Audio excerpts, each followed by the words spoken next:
লোকসভা নির্বাচনের তৃতীয় পর্বে পশ্চিমবাংলার দুই মালদা সহ মুর্শিদাবাদ ও জঙ্গিপুর লোকসভা কেন্দ্রে ভোট গ্রহণ সম্পন্ন হয়েছে। নির্বাচনের দিন মুর্শিদাবাদ লোকসভা কেন্দ্র থেকে কিছু গন্ডগোলের ছবি দেখা গেলেও বাকি 3 লোকসভা কেন্দ্রে মোটামুটি শান্তিপূর্ণ নির্বাচন হয়েছে।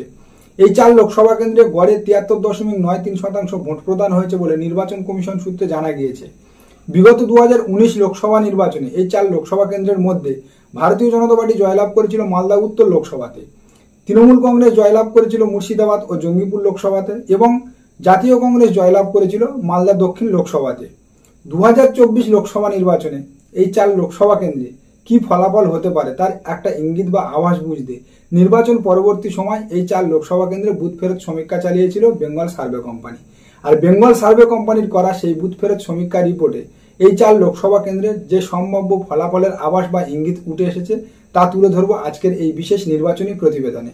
নমস্কার প্রিয় দর্শক, আপনারা দেখছেন চ্যানেল রাজকার্যতে আপনাদের আরো একবার স্বাগত জানাই। তো প্রথমে আসি মালদা উত্তর লোকসভাতে। মালদা উত্তর লোকসভাতে তৃণমূল কংগ্রেস প্রার্থী করেছে প্রাক্তন আইপিএস অফিসার প্রসূন ব্যানার্জিকে। এই প্রসূন ব্যানার্জি এই এলাকায় কিন্তু একটা দীর্ঘ সময় এসপি হিসাবে নিযুক্ত ছিল এবং তার পরবর্তী সময় তিনি রিজাইন করে তৃণমূল কংগ্রেসের টিকিটে প্রতিদ্বন্দ্বিতা করছে।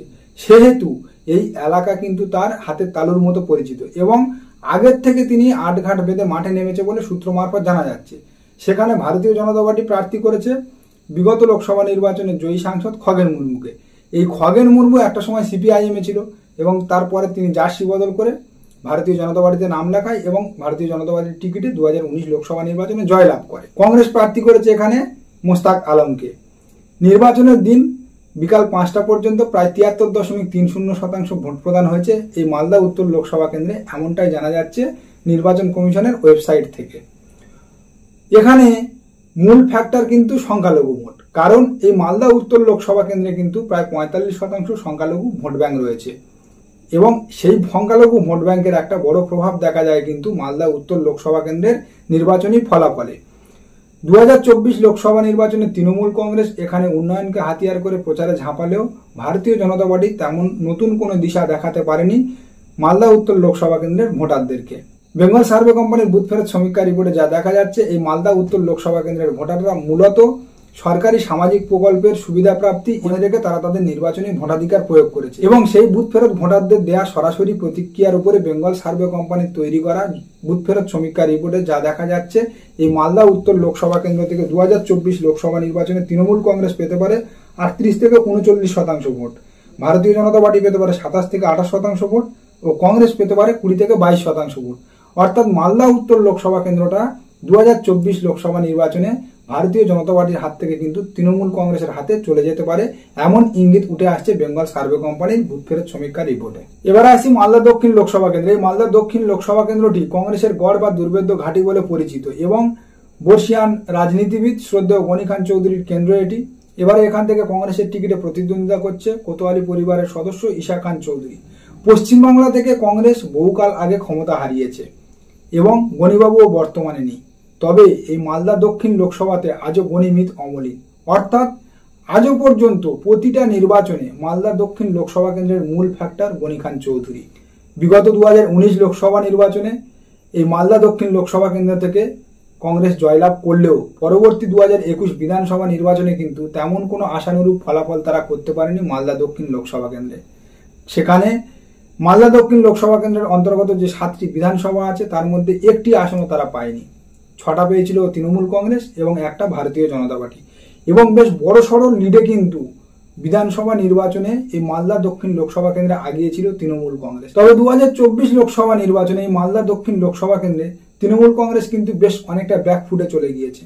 আর এই ব্যাকফুটে চলে যাওয়ার কারণ একেবারে অরাজনৈতিক আনকোরা মুখকে প্রার্থী করা। তৃণমূল কংগ্রেসের যিনি প্রার্থী হয়েছেন মালদা দক্ষিণ লোকসভা কেন্দ্রে, তিনি রাজনীতিতে না খুব পরিচিত, না কোনো হেভিওয়েট ব্যক্তিত্ব এবং তিনি এই মালদা দক্ষিণ লোকসভা কেন্দ্রে থাকেনও না, যে কারণে মালদা দক্ষিণ লোকসভা কেন্দ্রে তৃণমূল কংগ্রেসের বেশ একটা বড় অংশের নেতা কর্মীরা নির্বাচনের দিন পর্যন্ত প্রায় হাত পা গুটিয়ে বসেছিল বলে আমরা দেখেছি।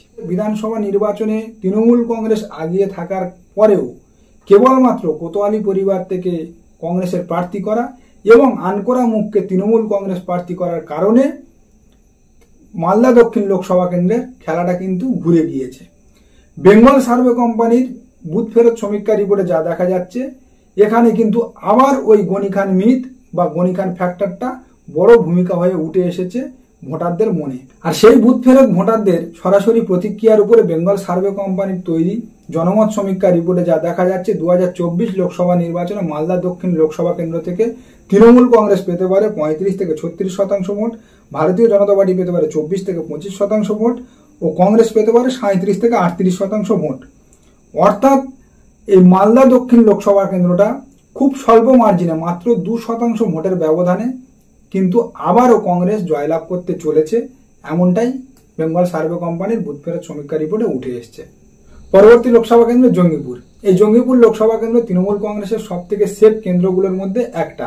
2024 লোকসভা নির্বাচনে জঙ্গিপুর লোকসভা কেন্দ্রে মোট ভোট প্রদানের হার ছিল 72.13%, যা ছিল বিগত লোকসভা নির্বাচনের তুলনায় বেশ অনেকটা কম। কারণ বিগত লোকসভা নির্বাচনে 80.72% ভোট প্রদান হয়েছিল জঙ্গিপুর লোকসভা কেন্দ্রে, যার মধ্যে তৃণমূল কংগ্রেস পেয়েছিল 43.15% ভোট, বিজেপি পেয়েছিল 24.03% ভোট ও কংগ্রেস পেয়েছিল 19.61% ভোট এবং 2,45,782 ভোটে তৃণমূল কংগ্রেস প্রার্থী খলিলুর রহমান জয়লাভ করেছিল। এই জঙ্গিপুর লোকসভা কেন্দ্রের জয় পরাজয়ের মূল ফ্যাক্টর কিন্তু সংখ্যালঘু ভোট ব্যাংক। লোকসভা নির্বাচনের পরবর্তী নির্বাচনগুলোতে অর্থাৎ বিধানসভা বা পঞ্চায়েত নির্বাচনে এই জঙ্গিপুর লোকসভা কেন্দ্রে কিন্তু বিরোধী শক্তি কোনোভাবে মাথা তুলে দাঁড়াতে পারেনি। খলিলুর রহমানের স্বচ্ছ ইমেজ সেখানে তৃণমূল কংগ্রেসকে বেশ অনেকটা এক্সট্রা অ্যাডভান্টেজ দিয়েছে বলে বেঙ্গল সার্ভে কোম্পানির জনমত সমীক্ষা রিপোর্টে উঠে আসছে। 2019 লোকসভা নির্বাচনের তুলনায় 2024 লোকসভা নির্বাচনে জঙ্গিপুর লোকসভা কেন্দ্রে বাম কংগ্রেস জোটের বা বাম কংগ্রেস প্রার্থীর ভোট শেয়ার কিন্তু বেশ অনেকটা বাড়তে পারে বা বাড়তে চলেছে। আর বাম কংগ্রেসের ভোট শেয়ার বাড়া মানে ভারতীয় জনতা পার্টির ভোট শেয়ারে ধস নামতে চলেছে। তবে হাড্ডাহাড্ডি লড়াইয়ের জায়গায় কিন্তু কেউ নেই। সেখানে স্মৃতি, রঘুনাথগঞ্জ, খড়গ্রাম ও জঙ্গিপুরের মতো বিধানসভাগুলোতে বিগত লোকসভা নির্বাচনের তুলনায় এই লোকসভা নির্বাচনে তৃণমূল কংগ্রেস কিন্তু আরো বেশি ভোট পেতে চলেছে। অর্থাৎ 2024 লোকসভা নির্বাচনে জঙ্গিপুর লোকসভা কেন্দ্রটা কিন্তু আবারও তৃণমূল কংগ্রেসের হাতে থাকতে চলেছে। শেষ লোকসভা কেন্দ্র মুর্শিদাবাদ। তৃতীয় দফা লোকসভা নির্বাচনে সব থেকে শিরোনামে ছিল এই মুর্শিদাবাদ লোকসভা কেন্দ্র। কারণ মুর্শিদাবাদ লোকসভা কেন্দ্রের একাধিক জায়গা থেকে দফায় দফায় বিভিন্ন গন্ডগোলের ছবি উঠে আসতে দেখা গেছে।